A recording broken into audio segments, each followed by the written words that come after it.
Some AEW fans aren't going to appreciate this one, but it's true. Storytelling is more important than just having a match with no substance behind it. For the past couple of years, the internet wrestling community has seen a weird battle between two certain wrestling fan bases. One believes that having a 5-star classic matters more than long-term storytelling. The other believes that wrestling is storytelling, and without it, there's no point in having two great wrestlers go at it in the ring. I get both perspectives, but I have to agree with the second one. In short, story is king in pro wrestling. It is what makes pro wrestling so beautiful. AEW has received a lot of criticism for not focusing on long-term booking for some time now, and I do believe that being a good storyteller is more important than having a great match that no one is going to care about a month later. So today, let's see why storytelling is everything in the world of pro wrestling right here on JR Slobberknocker. Let's get right into it.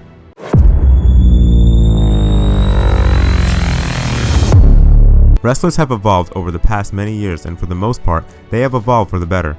The in-ring performances have improved significantly from what they used to be 30 years from now.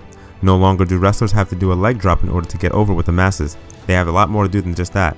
This is in no way a knock on Hulk Hogan. The matches you see today are so much better than what you used to see during the New Generation and the Attitude Era. Sure, we got classics from those eras that many still re-watch, but the matches we see today are so much better. The wrestlers we see on television are among the greatest in history, and I don't think that anyone is going to refute that. Gunther, he's already a top 10 in-ring performer in WWE history. Will Ospreay, there's nothing like Ospreay in a match in the entire industry. Bryan Danielson, arguably the greatest of all time. Charlotte Flair, the greatest in-ring performer of her generation. Yes, I'm not kidding. Even though having a great match is important today, nothing, and I mean nothing, is more important than a story that captivates the fans and makes them invested enough to stick around for some time. It was the great stories involving stars like Steve Austin, Bret Hart, The Undertaker, and Shawn Michaels that made us into lifelong fans. Take the Dead Man's rivalry with Kane as an example. The matches between them weren't 5-star classics, but it was the story that made us care. The story between the two was what mattered, and it's the main reason why Kane's debut is considered the greatest debut of all time. Just because storytelling is important doesn't mean that it's going to resonate with the audience every single time. Vince McMahon during his final years literally had no idea what he was doing. The creative was absolutely trash, and there were no long-term plans for younger guys. The top stars of the company were the priority, but even the storylines they were a part of weren't any good either. AEW became a true alternative to WWE as it showcased not only some of the best pro wrestling in the entire world, but long-term storytelling as well.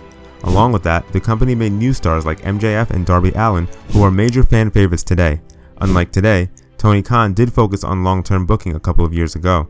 It's one of the many reasons the company was able to grab the attention of millions so early on. The best example of this has to be when the company told the excellent story of Adam Page's frustration after not living up to his promise of becoming the first ever AEW World Champion in 2019 to winning the title all the way in 2021. This is what resonates with pro wrestling fans. Not to mention that AEW brought back CM Punk back to wrestling, and he had a tremendous rivalry with MJF. However, with the passage of time, it seems as if Tony Khan has given up on long-term storytelling, and he would rather focus on putting out dream matches with no substance behind them. Don't get me wrong, AEW is still telling stories in some shape and form. Toni Storm and Mariah May quite possibly had the best women's feud in the company's history. Adam Page and Swerve Strickland's program will go down as a generational feud. Apart from that, there are not a whole lot of stories going around in the company that fans can sink their teeth into. This has been going on for quite some time now, and Tony, just like Vince in the past, has been making some terrible creative decisions. Judging by how things are going in AEW, you could tell that Tony would rather give fans pro wrestling matches instead of intriguing stories. I talked about it in our last video how Tony has booked Ricochet vs. Will Ospreay without any story at all, even though this was something that fans wanted for years. CM Punk even talked about this in an interview with Ariel Helwani earlier this year, that Tony would rather care about getting 5 stars from Dave Meltzer and pleasing a certain niche than taking the company forward. If you're more happy with some goof saying that you had a 5-star match and the building is a quarter full, then we're not in the same business. Without being biased, I would agree with Punk to a certain degree. It does feel that Tony Khan and many wrestlers in AEW would focus on getting praise from Dave Meltzer rather than appealing to a larger demographic by putting on engaging television. Triple H, on the other hand, has been firing on all cylinders. Ever since he assumed the role as the head of creative, Triple H has given the fans some solid long-term storylines. The Bloodline melodrama is a great example of this, and the storyline hasn't felt stale even after all this time. The fans' patience was rewarded when Sami Zayn and Kevin Owens won the tag titles at WrestleMania last year, and when Cody toppled Reigns at this year's Mania. Other than that, the game has also hit a home run with what he's done with the Judgment Day. Every original member has seen massive growth, especially Rhea Ripley and Dominic Mysterio. The story surrounding the stable has kept fans on the edge of their seats, and the crowd reactions to the performers involved elevate the entire thing to a whole new level.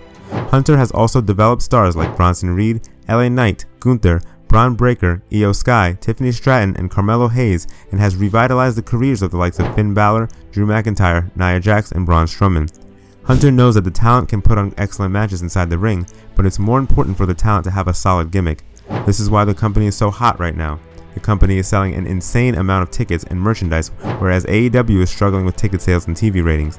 I think it's time for Tony to realize that he can't always rely on Will Ospreay and Bryan Danielson matches.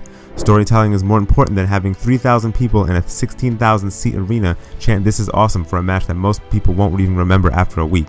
So there you have it, folks. Do you guys agree that storytelling is the most important aspect of pro wrestling, or are you more into in-ring performances instead? Let us know in the comments below. You might also want to check out our other awesome videos on the channel. Make sure to subscribe to JR Slobberknocker for more.